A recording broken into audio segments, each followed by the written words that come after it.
ಕೃಷಿ ತಾಪಂಡ ಗೆಳೆಯ ವೈಶಾಖ್ ಆತ್ಮಹತ್ಯೆ ಕೇಸ್ ವಿಚಾರಕ್ಕೆ ಸಂಬಂಧಪಟ್ಟಂತೆ ಒಂದು ಕಡೆ ಪ್ರಾಥಮಿಕ ಹಂತದ ತನಿಖೆ ಶುರುವಾಗಿದೆ. ಈ ಸಂದರ್ಭದಲ್ಲಿ ಈ ಕೇಸ್ಗೆ ಒಂದು ಟ್ವಿಸ್ಟ್ ಸಿಗ್ತಾ ಇದೆ. ಏನು ಅಂತಂತಂದ್ರೆ ಜೈಲ್ ಸೇರಿ ಹೊರಬಂದಿದ್ದಂತಹ ವೈಶಾಖ್ ಕರಾಳ ಅಂತ್ಯದ ಸ್ಟೋರಿ ರಿವೀಲ್ ಆಗ್ತಾ ಇದೆ. ಅಲ್ಲೇ ಇರೋದು ಟ್ವಿಸ್ಟ್. ಯಾಕಂದ್ರೆ ಗೆಳೆಯ ವೈಶಾಖ್ನ ಸಾವಿನ ಹಿಂದೆ ನಾನಾ ರೀತಿಯ ಅನುಮಾನದ ಜೊತೆಗೆ ವೈಶಾಖ್ನ ಹೆಂಡತಿಗೆ ಮುಳುವಾದ್ಲಾ ಅನ್ನುವಂಥ ಪ್ರಶ್ನೆ. AVR ಗ್ರೂಪ್ ಮಾಲೀಕನ ಹಗರಣದ ಬೆನ್ನಲ್ಲೇ ದಾಂಪತ್ಯದಲ್ಲಿ ಕಲಹ ಉಂಟಾಯಿತು. 1 ತಿಂಗಳಿಂದ ಹೆಂಡತಿ ಜೊತೆ ಮಾತುಕತೆ ಇಲ್ಲ. ಆಮೇಲೆ ಸ್ಯಾಂಡಲ್ವುಡ್ ನಟಿಯ ಫ್ಲಾಟ್ನಲ್ಲೇ ನೇಣಿಗೆ ಶರಣಾಗಿರೋದು ನಾನಾ ರೀತಿಯ ಅನುಮಾನಕ್ಕೆ ಕಾರಣ ಆಯಿತು. ಆಮೇಲೆ ಡಿಪ್ರೆಷನ್ಗೆ ಹೋಗಿದ್ರಂತೆ. ಆ ಡಿಪ್ರೆಷನ್ದಲೇ ಉದ್ಯಮಿ ವೈಶಾಖ್ ಜೀವ ಬಲಿಯಾಯ್ತಾ ಅಂತ. ನಟಿಯ ಮನೆಯಲ್ಲೇ ಅರೆಸ್ಟ್ ಆಗಿದ್ದು ಈಗ ಅದೇ ಮನೆಯಲ್ಲೇ ಹೆಣವಾಗಿ ಬಿದ್ದಿರೋದು. ಸಂಸಾರದ ಜಗಳ ವಿಕೋಪಕ್ಕೆ ತಿರುಗಿ ಆತ್ಮಹತ್ಯೆಗೆ ಶರಣಾದ್ರ ಅಂತ. ಡಿಪ್ರೆಷನ್ಗೆ ಹೋಗಿದ್ರು ತುಂಬಾನೇ. ಒಂದು ಕಡೆ ಯಾವ ಹಳೆ ಕೇಸ್ ವಿಚಾರ ಸಂಬಂಧ ಸಮನ್ಸ್ ಮೇಲೆ ಸಮನ್ಸ್ ಬರ್ತಾನೆ ಇತ್ತು, ಅದೊಂದು. ಮತ್ತೊಂದು ಕಡೆ ಅವರ ವೈಯಕ್ತಿಕ ಜೀವನವೂ ಕೂಡ ಅಷ್ಟಾಗಿ ಸಮಸ್ಯೆಗಳಿಂದಲೇ ತುಂಬಿಕೊಂಡಿತ್ತು. ಜೊತೆಗೆ ಗಂಡ ಹೆಂಡತಿ ಇಬ್ರು, ವೈಶಾಖಗೆ ಮದುವೆ ಆಗಿದೆ, ಗಂಡ ಹೆಂಡತಿ ಇಬ್ರು ದೂರ ಇದ್ದಾರೆ, ಮಾತು ಇಲ್ಲ, ಕಥೆನೂ ಇಲ್ಲ. ಅದೊಂದು ಸಂಸಾರದಲ್ಲಿ ಆ ಒಂದು ಕಲಹ ಇದ್ದೇ ಇತ್ತು. ಅದರಿಂದಾಗಿನೂ ನೊಂದಿದ್ರು. ಒಂದು ಕಡೆ ಕಾನೂನು ರೀತಿಯ ಸಂಕಷ್ಟ, ಮತ್ತೊಂದು ಕಡೆ ಕೌಟುಂಬಿಕ ಕಲಹ. ಸೊ ಇವೆರಡೂ ಕೂಡ ವೈಶಾಖ್ ಡಿಪ್ರೆಷನ್ಗೆ ಹೋಗೋದಕ್ಕೆ ಕಾರಣ ಆಗಿದೆ. ಆ ಡಿಪ್ರೆಷನ್ನಿಂದ ನಾನಾ ರೀತಿಯ ಕಾಯಿಲೆಗಳು ಬಂದಿತ್ತು ಅವ್ರಿಗೆ.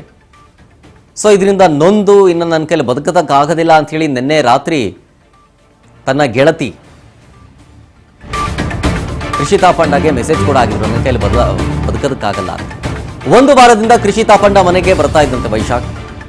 ಅವರ ಫ್ಲಾಟ್ನಲ್ಲೇ ಆಫೀಸ್ಗೆ ಹೋಗಿ ಬರ್ತಾ ಇದ್ದಂತೆ ವೈಶಾಖ್. ವೀರಭದ್ರ ಸಿಗ್ನಲ್ ಬಳಿ ಆಟೋಮೊಬೈಲ್ಸ್ ಕಚೇರಿಗೆ ಡೈಲಿ ಓಡಾಡ್ತಾ ಇದ್ದರು ವೈಶಾಖ್. ಸಾವಿಗೂ ಮುಂಚೆ ನಟಿ ಕೃಷಿಗೆ ವಾಟ್ಸಪ್ನಲ್ಲಿ ಮೆಸೇಜ್ ಕೂಡ ಮಾಡಿದ್ರು. ಈ ವೇಳೆ ಮೆಸೇಜ್ ಮಾಡಿ ಸಾಯುವ ಬಗ್ಗೆ ಹೇಳ್ಕೊಂಡಿದ್ರಂತೆ. ನನಗೆ ಬದುಕೋದಕ್ಕಾಗ್ತಾ ಇಲ್ಲ ಅಂತ, ನಾನು ಸಾಯ್ತಾ ಇದ್ದೀನಿ ಅಂತ ಮೆಸೇಜ್ ಮಾಡಿದಾಗ ನಟಿ ಕೃಷಿ ಸಮಾಧಾನ ಮಾಡಿರ್ತಾರೆ. ಸಮಾಧಾನ ಮಾಡಿ ಅದನ್ನು ತಡೆಯುವಂಥ ಪ್ರಯತ್ನ ಮಾಡ್ತಾರೆ ಕೃಷಿ ತಾಪಂಡ. ನಾನು ಬರ್ತಿದ್ದೀನಿ, ಬರ್ತೀನಿ, ಸ್ವಲ್ಪ ಟೈಮ್ ಕೊಡು, ಬರ್ತೀನಿ, ನೀನೇನು ಹೆದರ್ಕೋಬೇಡ, ಧೈರ್ಯವಾಗಿರು ಅಂತ. ಆದರೆ ಆಕೆ ಮನೆಗೆ ಬರೋಷ್ಟರೊಳಗೆ ಎಲ್ಲವೂ ಮುಗ್ದೋಗಿತ್ತು.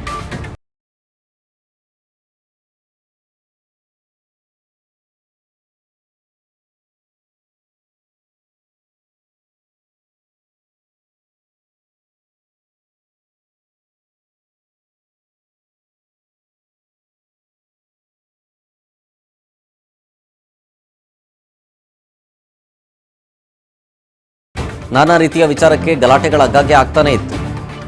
ಹೊರಗಡೆ ಬಂದರೆ ಕಾನೂನು ರೀತಿಯ ಸಂಕಷ್ಟ, ಸಮನ್ಸ್ ಮೇಲೆ ಸಮನ್ಸ್ ಬರ್ತಾ ಇದೆ.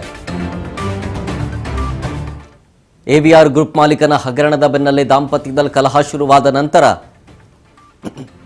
ನಾನಾ ರೀತಿಯ ಕೇಸ್ಗಳು ಬಂದು ಕೃಷಿ ತಾಪಂಡ ಕೇಸ್ ವಿಚಾರಕ್ಕೆ ಸಂಬಂಧಪಟ್ಟಂತೆ ವೈಶಾಖ್ನೂ ಕೂಡ ವಿಚಾರಣೆ ಮಾಡಿದರು. ಈಗಲೂ ವಿಚಾರಣೆಗೆ ಹಂತದಲ್ಲೇ ಇದೆ ಆ ಕೇಸು ಬಿಡಿ. ಸೊ ಇದೆಲ್ಲವೂ ಕೂಡ ಕುಗ್ಗಿಸಿ ಬಿಟ್ಟಿತ್ತು ವೈಶಾಖ್ ಅವರಿಗೆ. ಹಾಗಾಗಿನೇ ಮನನೊಂದು ನನ್ನ ಕೈಲಿ ಬದುಕೋದಕ್ಕಾಗ್ತಾ ಇಲ್ಲ ಇನ್ನ ಅಂಥೇಳಿ ಕೃಷಿ ತಾಪಂಡಾಗ ಮೆಸೇಜ್ ಕೂಡ ಹಾಕಿದರು. ಸಮಾಧಾನ ಮಾಡಿ ಅವ್ರ ಮನೆ ಒಳಗಡೆ ಬರೋಷ್ಟರೊಳಗೆ ಎಲ್ಲವೂ ಮುಗಿದೋಗಿತ್ತು. ವೈಶಾಖ್ನ ಜೀವ ಕೂಡ ಹಾರಿ ಹೋಗಿತ್ತು. ಈಗ ತನಿಖೆಯ ಭಾಗವಾಗಿ ವೈಶಾಖ್ನ ಮೊಬೈಲನ್ನು ಕಸ್ಟಡಿಗೆ ತಗೊಂಡಿದ್ದಾರೆ. ಸೊ ಕಾಲ್ ಡೀಟೇಲ್ಸ್ ರೆಕಾರ್ಡ್ ತೆಗಿತಿದ್ದಾರೆ. CDR ಮತ್ತು ಟವರ್ ಲೊಕೇಶನ್ ಡಂಪ್ ಎಲ್ಲೆಲ್ಲಿ ಓಡಾಡಿದ್ರು, ಯಾರನ್ನಾರು ಮೀಟ್ ಮಾಡಿದ್ರಾ, ಇದೇ ರೀತಿಯ ಒಂದು ಸಾವನ್ನಪ್ತಾ ಇದ್ದೀನಿ ಅಥವಾ ಸೂಸೈಡ್ ಮಾಡ್ಕೊತಿದ್ದೀನಿ ಅಂತ ಈಗ ಕೃಷಿ ತಾಪಂಡಾಗ ಮೆಸೇಜ್ ಹಾಕಿದ್ರಲ್ಲ, ಅದೇ ರೀತಿ ಬೇರೆ ಯಾರಿಗಾದ್ರೂ ಮೆಸೇಜ್ ಹಾಕಿದ್ದಾರಾ ಅಥವಾ ಫೋನ್ ಮಾಡಿ ಹೇಳಿದಾರಾ, ಅದೆಲ್ಲದರ ಬಗ್ಗೆಯೂ ಕೂಡ ತನಿಖೆ ಮಾಡ್ತಾ ಇದ್ದಾರೆ.